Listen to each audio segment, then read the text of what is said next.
অন্তর্বর্তীকালীন সরকারের ধর্ম বিষয়ক উপদেষ্টা ড. আ.ফ.ম. খালিদ হোসেন বলেছেন, মাদকের সাথে জড়িতদের মহান আল্লাহ রাসূল অভিশাপ দিয়ে রেখেছেন। ধর্ম উপদেষ্টা গতকাল রাতে কক্সবাজার শহরের ঐতিহ্যবাহী বদর মোকাম জামে মসজিদ কমপ্লেক্সের উদ্যোগে কমপ্লেক্স প্রাঙ্গণে অনুষ্ঠিত ওয়াজ মাহফিলের আলোচনা সভায় প্রধান অতিথির বক্তব্যে এ কথা বলেন। এ সময় উপদেষ্টা বলেন, জাকাত দেওয়া ফরজ। 2026 সাল পর্যন্ত 25 কোটি টাকা জাকাত দেওয়া হবে। এছাড়া ইমাম মুয়াজ্জিনের প্রশিক্ষণের মাধ্যমে স্বাবলম্বী করার উদ্যোগ নেওয়া হবে। মাদক যারা আনে, মাদক যারা বেচে, মাদক যারা পরিবহন করে, মাদকের যারা টিকিট লাগায়,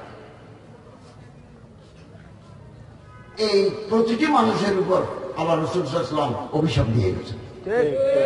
এই মাদক আমাদের যুব সমাজকে নষ্ট করে দিচ্ছে। জাকাত ফরজ, জাকাত ফরজ। জাকাত না দিলে আল্লাহর দরবারে আপনাকে জাকাত দিতে হবে।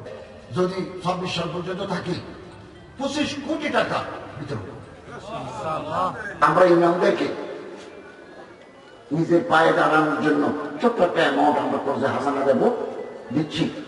কোটি কোটি টাকা আছে এই ফান্ডে দেব। তবে আমাদের ট্রেনিং নিতে হবে, ইমাম প্রশিক্ষণ একাডেমি ট্রেনিং নিতে হবে।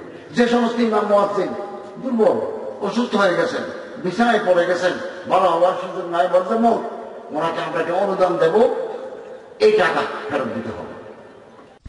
বদর মোকাম জামে মসজিদ কমপ্লেক্সের সভাপতি রফিকুল হুদা চৌধুরীর সভাপতিত্বে এই সময় চট্টগ্রাম বিশ্ববিদ্যালয়ের অধ্যাপক ড.